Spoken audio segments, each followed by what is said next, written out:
What's up, guys, and welcome back to my channel. Israel Adesanya recently reflected on his long and intense rivalry with Alex Pereira, offering a perspective that surprised many fans. Speaking openly, Adesanya explained that his battles with Alex were never really about beating another man, but about testing himself and proving what he knew he was capable of inside the cage. According to him, the rivalry pushed him to confront his own limits rather than focus on outside opinions. Israel pointed out that, on a technical level, he always believed he could hurt Alex, noting that he was the only fighter to do so multiple times. That confidence never faded, even after suffering setbacks. He said he always knew he could touch him, and that belief stayed with him throughout their encounters. Looking at Alex's current success, Adesanya made it clear that he feels genuine pride. He praised Alex for becoming a two-time light heavyweight champion and returning to the top of the sport in dominant fashion. Adesanya also mentioned the possibility of Alex fighting Jon Jones at the White House, calling it a massive moment for the sport. Rather than expressing bitterness, he said he hopes Alex never loses again. He even went as far as saying he hopes Alex retires undefeated because it validates what he always believed about their rivalry and the level they both operated at. He reflected on the moment after losing to Alex at Madison Square Garden, when many people assumed he would avoid a rematch. Instead, Adesanya recalled immediately telling Dana to run it back, insisting that he needed that fight. He said he always knew he could find a way to win, and that the challenge motivated him rather than discouraged him. Israel explained that his message goes beyond fighting. To him, it is not about obsessing over another person, but about proving something to yourself. If you truly believe you are better, then you must find a way to show it, no matter how difficult the path. He described fighting as a game of monsters, where the goal is to become better than the version standing across from you. For Adesanya, that mindset defined his rivalry with Alex and shaped his entire journey.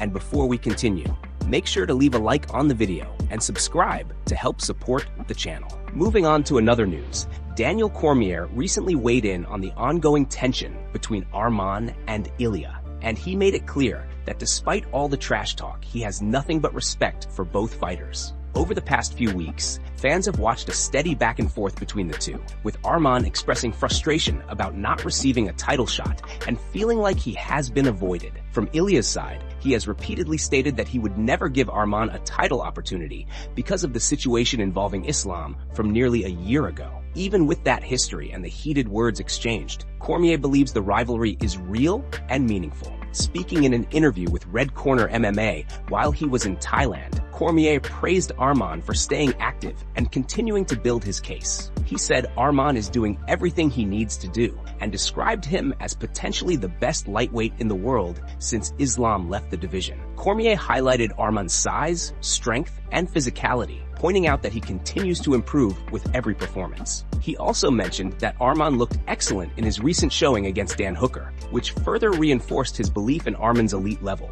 Cormier did not stop there, as he also had glowing words for the current champion, Ilia. He called Ilia tremendous and said that, in his view, Arman and Ilia are the two best fighters in the world right now. According to Cormier, this matchup feels inevitable because there is something special between them, not just in terms of skill, but also in the story and tension that could build a massive fight. While he acknowledged the excitement around names like Paddy Pimblett and Justin Gaethje, Cormier stressed that Arman and Ilia bring a unique combination of ability, intensity, and narrative that stands apart. Cormier emphasized that a fight between Arman and Ilia would be something fans could rally behind, with both men operating at the highest level and pushing each other to new limits. His overall tone made it clear that he views both as elite competitors destined to clash at some point. Adding to the praise around Ilia, another former fighter also shared his thoughts. In an interview with the Schmo, Uriah Faber said he believes Ilia has what it takes to become a triple champion. Faber explained that Ilia's skill set and power could translate to higher weight classes. He noted that moving between divisions brings different challenges, with speed favoring the smaller fighter and strength favoring the bigger one. Ultimately, Faber said it comes down to technique, willpower, and fighting spirit, and he believes Ilia has all of those qualities right now. Moving on to another news, Sean O'Malley is once again making his case for a spot on the UFC White House card. Sean has been vocal about wanting to fight on that historic event, and he recently doubled down on his stance during his latest podcast appearance.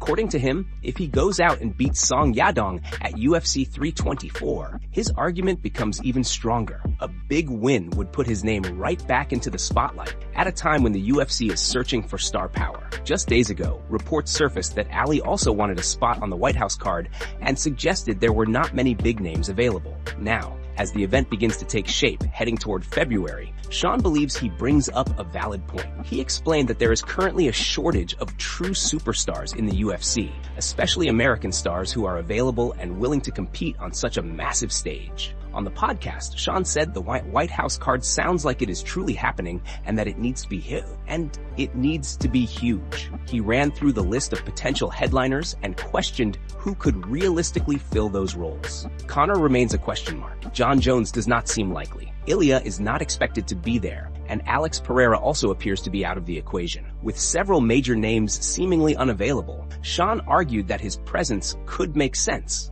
even though he acknowledged he is coming off 2 losses. Sean pointed out that if he delivers an exciting performance in his next fight, especially on a big pay-per-view stage, it could change the narrative. He also referenced comments made by Sean Strickland, who publicly stated he had no interest in fighting on the White House card. With other stars opting out, Sean believes the UFC may need to look at fighters who still carry strong name value and fan interest. While discussing other topics, Sean shifted gears and praised Tony Ferguson for his recent boxing appearance. He spoke highly of Tony's performance against a 2-0 professional boxer, saying Tony looked sharp, aggressive, and years younger than expected. Sean highlighted the moment when Tony dropped his opponent and screamed at him to get up, calling it a classic Ferguson moment. He added that seeing Tony pick up another win was a great feeling for fans who have followed his career. To wrap things up, conversation turned to the Bantamweight division, where Bogdan Gus shared his opinion on Petr Yan versus Merab. Bogdan admitted his bias, but said he would favor Petr Yan to win 10 out of 10 times, praising his aggressive style, constant pressure, and ability to put on exciting fights inside the octagon. Moving on to another news, Belal Muhammad has once again set his sights on Colby Covington, a rivalry he has been talking about for years. Following his long layoff from UFC competition, fans recently saw Belal step back into action outside of the octagon. Unfortunately for him, that return did not go as planned, as he suffered a loss to David Carr at RAV4. Despite the setback, Belal appears more motivated than ever and is already looking ahead to his next challenge. Rather than calling for a UFC matchup, Belal has made it clear that he wants Covington under the Real American Freestyle banner. This is something Belal has been hinting at since as far back as 2017, and now he believes the timing finally makes sense. In a recent YouTube video, Belal opened up about his mindset, his love for competition, and why he continues to seek out tough opponents even when he does not have a fight booked. Belal explained that although his most recent wrestle match did not result in a win,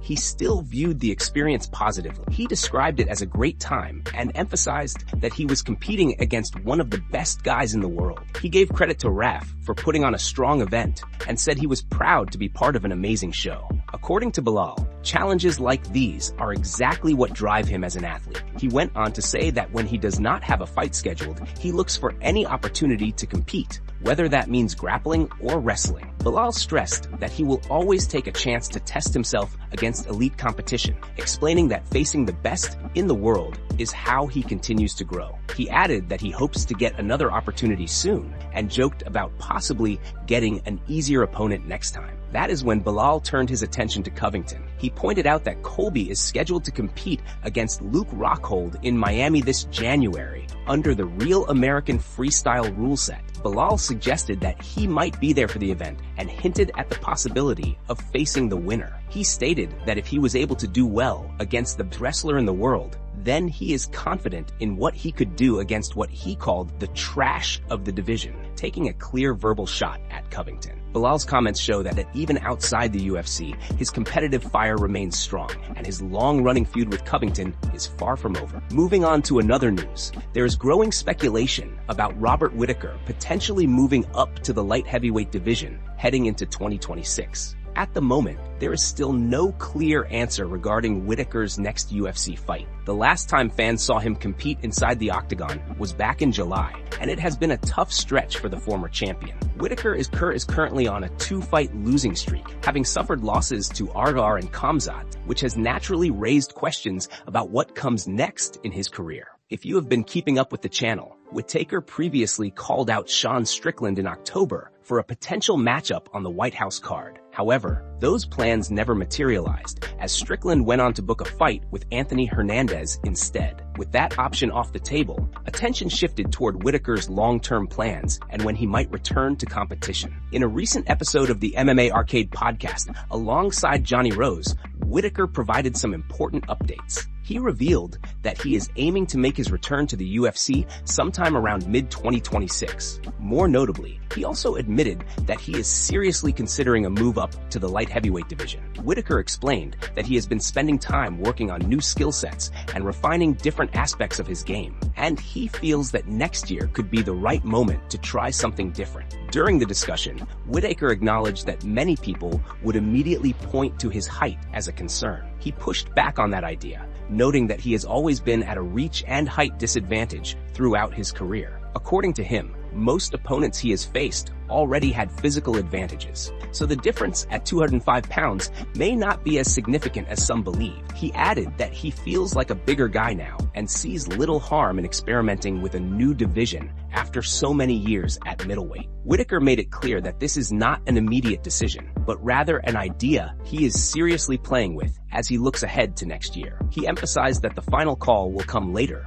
once he feels fully prepared and confident in the direction he wants to take. Reactions from the MMA community quickly followed his comments. Some fans and analysts pointed out that even several welterweights have longer reach than Whittaker, naming fighters like JDM, Usman, Shavkat, Gary, Prates, and Morales as examples. Others believe the move could actually work in his favor, suggesting that Whittaker's skill set could give him a real advantage in a light heavyweight division that many consider thin on elite talent. Several matchups were floated, with names like Reyes mentioned as interesting potential tests, while others cautioned that Whittaker has historically struggled against taller opponents. Moving on to another news. It appears a major UFC main event may have been leaked ahead of an official announcement. A few days ago, reports began circulating that Movsar Evloev vs. Lerone Murphy was being discussed as the potential main event for UFC London, scheduled for March 21st next year. Now, new information suggests that the fight is no longer just in the works,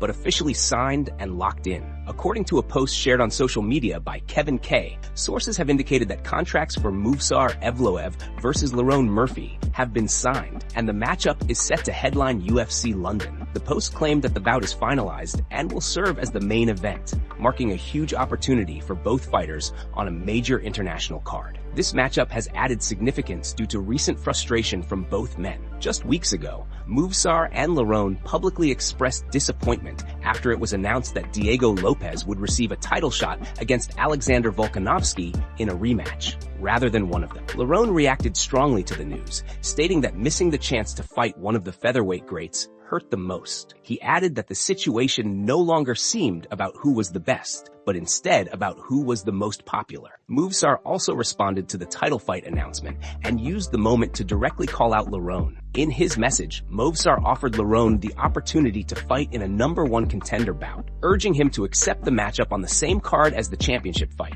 That call-out now appears to have turned into reality. If the leaked information is accurate, the UFC has effectively booked an official #1 contender fight in the featherweight division. The winner of Movsar Evloev vs. Lerone Murphy would be in prime position to challenge the winner of Diego Lopez vs. Alexander Volkanovski for the title. What makes this fight even more compelling is the fact that both fighters remain undefeated in the UFC. Each man is riding an impressive win streak, and both have built reputations as highly skilled, well-rounded contenders. When they finally meet in the octagon, one undefeated record will come to an end, raising the stakes even higher. With UFC London already shaping up to be a massive event, a main event featuring two undefeated contenders battling for a title shot adds serious excitement and significance to the card.